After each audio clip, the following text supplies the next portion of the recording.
এখানে র্যাব রয়েছে, আইন শৃঙ্খলা রক্ষাকারী বাহিনীর সব ধরনের যে সদস্যরা কিন্তু এখানে উপস্থিত হয়েছে এবং এলাকাটি অর্থাৎ সুপ্রিম কোর্টের চারপাশে কিন্তু কঠোর নিরাপত্তা জোরদার করা হয়েছে।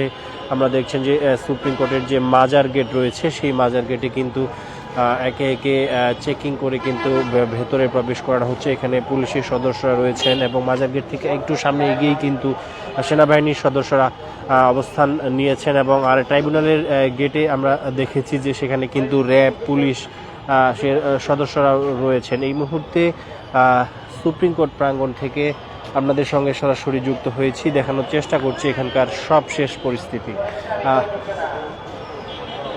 আপনাদের